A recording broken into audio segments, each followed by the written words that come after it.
Now here we are in the middle section of this frame. Like we said before, you have one, in this example you have one frame that's going to be mulled to another frame in the field. Because the frames are so wide, we couldn't build it as one frame because it would be very difficult into the opening. So here you have a middle jamb, unlike the end jamb, that goes into the sill on one end and is ready to accept another jamb, a meeting jamb on this side that goes into the sill on the other end, and together they mold together. So the first thing we do here in the left section, again, we have the same rubber pads.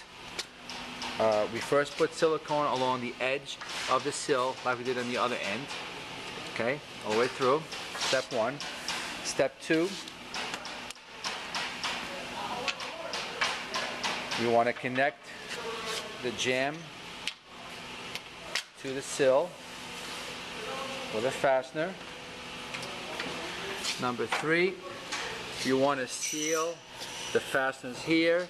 We want to seal the heads of the fastener here.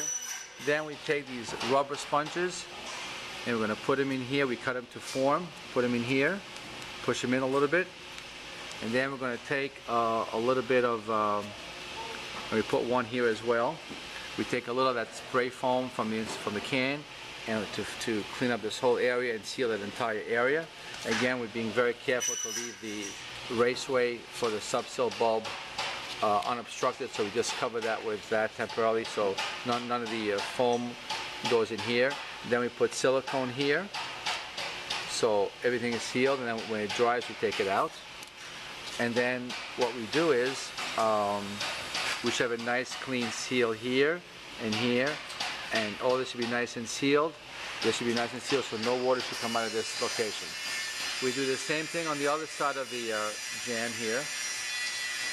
The same jamb on the right side gets attached, and a piece of foam goes in there, and the same thing with a spray foam and then the silicone after that.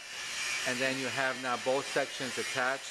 And again, every screw and boss, every nook and cranny, everything in the connection should be well caulked. To give you a bird's eye view of how the two pieces go together, this piece on the left is shown by the silver, I want to see the angle, is shown by the silver part here. The silver part represents this piece here, and this piece here is represented by that. And now we're going to put them together, and they basically snap together. There's gaskets here and here that make contact, and they can be put together in the field. And all this area will have foam, and we'll have silicone here. There'll be one here. You have 3 pieces, and we'll have one there. So when it all goes together, it'll all be sealed with these sponges, the spray-on foam, and then the silicone. And we do that at the top as well. And that's how everything is done.